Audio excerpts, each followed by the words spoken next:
R. Kelly, real name Robert Sylvester Kelly, has become a victim of a system with a strong belief that when a woman puts you on the spot, you are most likely guilty. A system that prefers to protect people 20 years later than immediately. A system that prefers to deal with a matter when the evidence has turned scanty and is no longer as tangible. A system that prefers to try celebrities after they have been declared bankrupt, and not when they are still flourishing millionaires.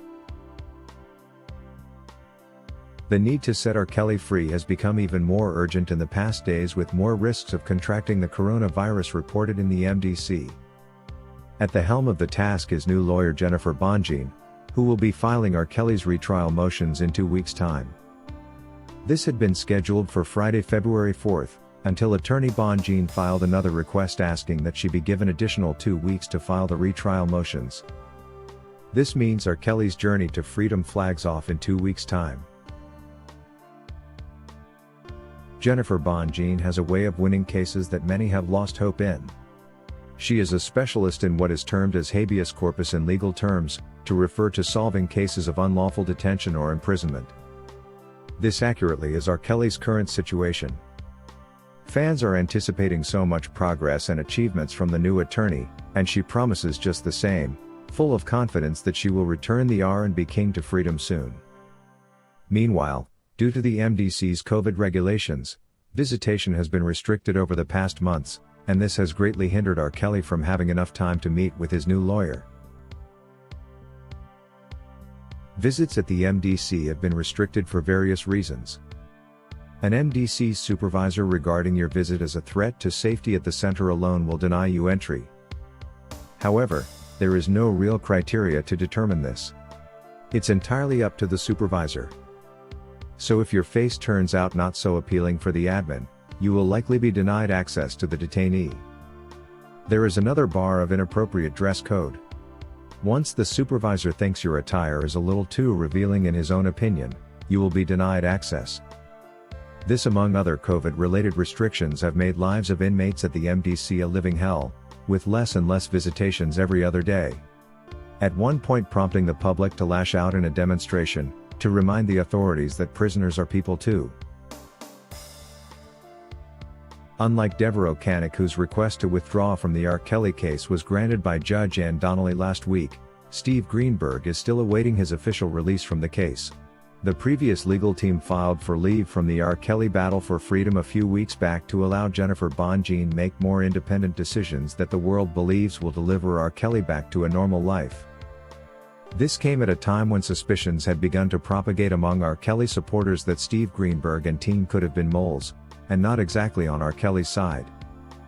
Rumors made rounds on social media that the legal team could have been either incompetent, or working against the RnB King. However, there is no evidence yet to prove these claims are true. With this new hope Jennifer Bonjean is bringing to the R. Kelly fans, we await to see how much we can achieve with her, and whether she can pull off a successful defense for Robert, and get him out of the MDC. In 2 weeks' time, therefore, all eyes will be on Jennifer Bonjean. We pray for the best for RnB King R. Kelly. May the good Lord see him through this trying moment.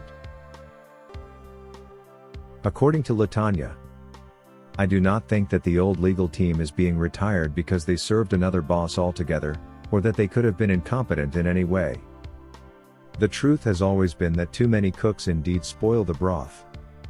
It was therefore necessary to keep the number of people involved at the minimum, and this is likely the reason the Steve Greenberg team has been retired from the case prematurely. I have so much faith in Jennifer Bonjean. She is not just an attorney, but one with passion for the job she specializes in, rescuing wrongfully convicted persons. She seems to understand the pain in being wrongly convicted more than anybody else, and so she works tirelessly to see people go free. I am confident she is the best person at this point in time to take on the R. Kelly case. Jalen says, if R. Kelly is granted a retrial, I am confident some if not all the charges against him will eventually be dropped. There are so many gaps registered in the previous trial which need to be brought to account. It, however, will take a shrewd and confident legal representative to pin the court of law for making judgment based on speculation, and offer the jury an alternative point of view. Finding R. Kelly guilty of all 10 counts did not sound like justice to me. Even if he had been truly guilty, not for all counts including charges like kidnap.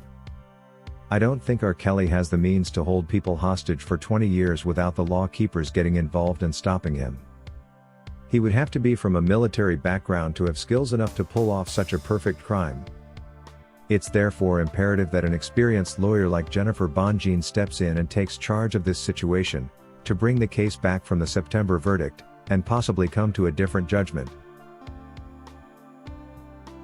According to Devante, there has been information going round stating that R. Kelly tested positive for COVID-19, and that this could have been the reason Jennifer Bonjean requested a push forward, to allow her file the retrial motions on the 17th of February 2022.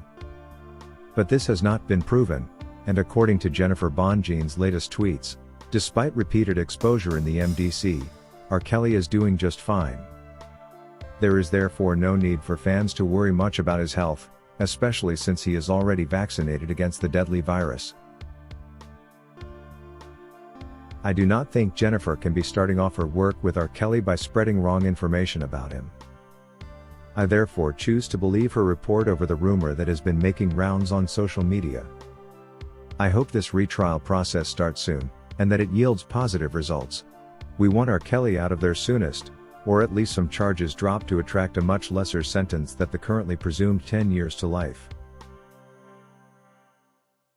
According to Tunasia, whoever was brought to R. Kelly's camp to make his situation worse will eventually be exposed. They will keep falling off one by one until the right people surround him. I believe it's then that we will begin to see results and not excuses.